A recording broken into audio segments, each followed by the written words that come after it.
Thank you, Presiding Officer. I'd like to begin by thanking the Minister Kate Forbes for bringing forward this debate on government time.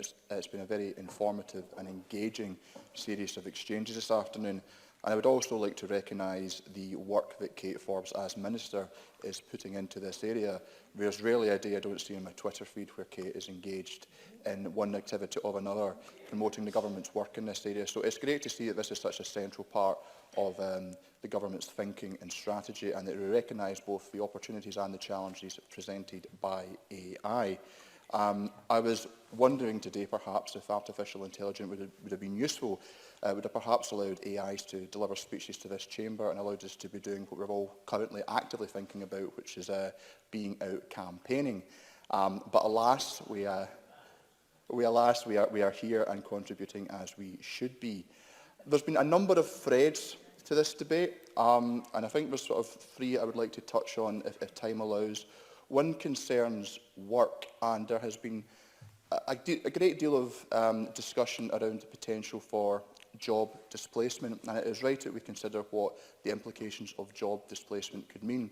But I think it's equally important to consider the potential for job augmentation. That is where, rather than a job being displaced, new technologies, data-driven, artificial intelligence can increase productivity and, as such, can enable people to complete tasks at a quicker rate than they would otherwise be able to, increasing the amount of free time that the individual has, or time and opportunity to progress to other tasks. I think also allows people who cannot currently complete a task through lack of skills or lack of training to be able to complete tasks that we currently would not be able to do. So it's important when we think about retraining and skills that AI in itself will allow people to do things that they currently cannot do. And that is fundamentally significant, because this debate that we are having around AI and how it will affect jobs leads to the larger question of the world of work and what the purpose of work is. My view is that we have made significant progress since the first industrial revolution in reducing the amount of time that people have to spend selling their labour to earn a wage to be able to live. AI offers us an opportunity to further decrease the number of hours individuals each day have to work. It allows further opportunities to decrease the number of years over the course of a lifetime that an individual has to work, freeing up that human capital for other more socially productive uses. And I believe that is something that we have to factor into when considering what AI could mean for work, not just jobs individually, but collectively the experience of work and the role of work within a society. I think that another area that's worth touching on is the implications around ethics, but also specifically to our democratic process. This has been touched on by a number of speakers.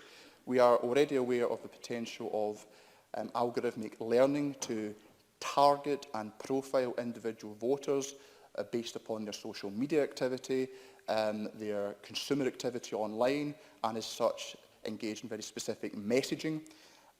We are going to see this develop further. We already have we're on the cusp of deep fakes, where we have multimedia content which is convincing, is indistinguishable from authentic content that can be presented in social media or other media formats for that matter, which can ascribe messages and broadcast and content to individuals which is fraudulent.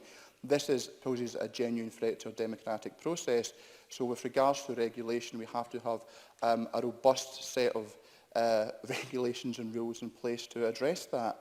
The final sort of area I want to touch on is picking up on something that Patrick Harvey said, which was outsourcing our agency. The process of increasing automation and increasing use of AI is a gradual process. It is slowly but surely percolating into all aspects of our lives. Earlier, Patrick Harvey made the point that with this device that would have seemed almost magical only 30 years ago, one can contact any individual on the planet. But it's not just any individual, it's anything. From my phone, I can turn on the light in my living room. I can monitor my smoke alarms. And with many people using smart heating, we now have systems which are learning and examining people's habits. So when you turn up the thermostat, lower the thermostat, the machine learns, and it is then able to make predictions about your habits. Now, the control of this information is important, but there's a broader point I wish to make, is that we are gradually going to be ceding more and more of our executive decision-making to machines.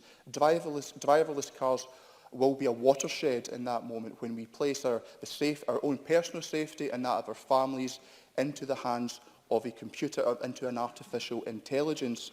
And as we gradually cede more and more of our executive decision-making, a concern I have is what the implications of that will be more broadly for society. With the calculator, we outsource our mental arithmetical capacities. With more advanced AI, are we going to start outsourcing our decision-making, and as such become more and more reliant upon machines to take decisions of greater and greater significance for us? And we know as human beings, our intellectual hardware, our brains, evolved for the circumstances of Southern Africa 200,000 years ago, yet we're confronted with this advanced technology that we now face. And so there is a danger that as we outsource more and more of our executive decision-making to machines, given that as human beings we have a propensity to seek counsel in the numinous and in the mystical for advice and decision-making, that we become more incredibly reliant upon these machines. And that has significant implications, not just for political decision-making, but for more broadly for the decisions that collectively as individuals and as a society that we take. Thank you, Presiding Officer.